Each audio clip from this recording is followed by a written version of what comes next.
चुनाव का माहौल चल रहा है और 5 चरण में चुनाव हो चुके हैं। छठा चरण चुनाव खलीलाबाद गोरखपुर क्षेत्र में होने वाला है।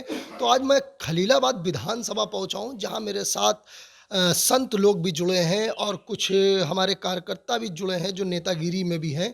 तो आइए जानते हैं छठे चरण चुनाव की इनकी क्या रणनीति है और किसके समर्थन में ये लोग जा रहे हैं और किसको जिताने का काम कर रहे हैं। आइए जानते हैं इन लोग से। छठवें चरण का जो चुनाव है 3 मार्च को होने जा रहा है। अभी हम संत कबीर नगर की खलीलाबाद विधानसभा क्षेत्र में हैं। इस पार्टी ने पूरे चुनाव पीरियड के दौरान जो भी चुनाव चरण हो चुके उनके दौरान पूरी तैयारी के साथ में चुनाव लड़ा है और खलीलाबाद सीट से पार्टी के राष्ट्रीय अध्यक्ष डॉक्टर अयूब सर्जन साहब चुनाव लड़ रहे हैं। तो हमारी हर बूथ से लेकर हर व्यक्ति तक हमारी बहुत अच्छी रणनीति है और हम बहुत दमखम के साथ में इलेक्शन लड़ रहे हैं। अब जैसे कि बीजेपी बोलती है कि सबका साथ सबका विकास कर रहे हैं, हम गड्ढा मुक्त भारत बना रहे हैं, प्रदेश बना रहे हैं, तो आप क्या इसमें कहेंगे? बीजेपी ने जुमलेबाजी के अलावा आज तक जब से वो सत्ता में आई है कुछ नहीं किया है, हमें जहाँ तक लगता है। अगर किया है तो बीजेपी के नेताओं ने अपना खुद का विकास किया है। अगर खुद का विकास अगर जनता का विकास किया होता तो मुझे लगता है कि 20 और 80 का नारा देने का कोई औचित्य नहीं बनता। 20 और 80 के फार्मूले से फिर दोबारा वो सत्ता में आना चाहते हैं, लेकिन प्रदेश की जो जनता है वो समझ चुकी है कि उनकी मानसिकता किस प्रकार की है और इस चुनाव में बीजेपी को मुंह तोड़ जवाब दिया जा रहा है। बीजेपी अपनी हार से बौखला रही है। उनको 5 चरणों के चुनाव में ये नज़र आ गया है कि हम किसी भी प्रकार से सरकार को रिपीट नहीं कर सकते हैं।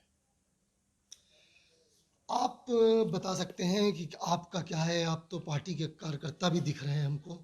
तो आप बताएं किसका रुझान क्या आप कहना चाहते हैं छठे चरण के देखिए, बारे 313 खलीलाबाद के लिए हम लोग ख़ास तौर से मेहनत कर रहे हैं।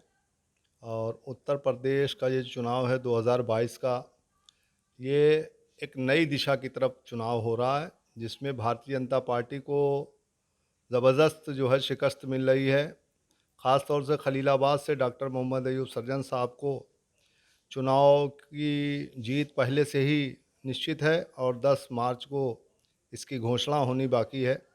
क्योंकि हम लोगों ने पूरे क्षेत्र में घूमकर देखा कि खलीलाबाद की जनता, जहाँ एक ओर मुस्लिम समाज है तो दूसरी ओर कुर्बी समाज है, पाल समाज है, तमाम कुशवाहा समाज है, ये सारे समाज मिलके यादव समाज है। हर समाज के सर्वप्रिय लीडर अगर कोई दिखे हैं तो डॉक्टर यूब सर्जन साहब हैं।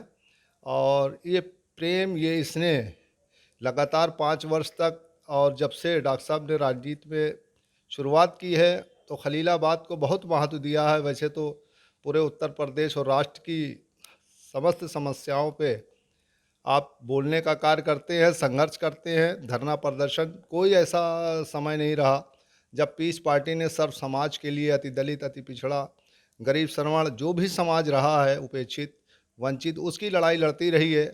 तो ऐसा मानना है, हमारे माननीय नेकी जी महाराज भी हैं साथ में, संजय गुर्जर जी भी साथ में हैं, राधेश्याम पटेल जी भी साथ में हैं।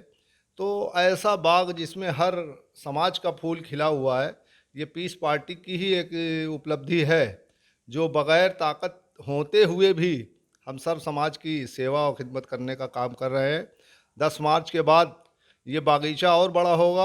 और उत्तर प्रदेश के अंदर डॉक्टर सर्जन साहब ने जो राष्ट्रीय कार्यालय बनाया है, ये भी एक बहुत ही पूरे देश और प्रदेश के अंदर ऐसी जो है इसकी जो है फ़िज़ा है कि जो हर समाज का आदमी एक समागम कर रहा है, यहाँ पे आपस में मैत्रीपूर्ण वातावरण स्थापित किए हुए है। तो मैं यही शुभकामना, यही यहाँ की जनता से अपील करना चाहता हूँ आपके चैनल के माध्यम से, कि भारी अक्सरियत से कांच वाले गिलास पर 3 मार्च को बटन दबाते हुए डॉक्टर अयूब सर्जन साहब को ऐसी जीत दें जो सर्व समाज की जीत कहलाए।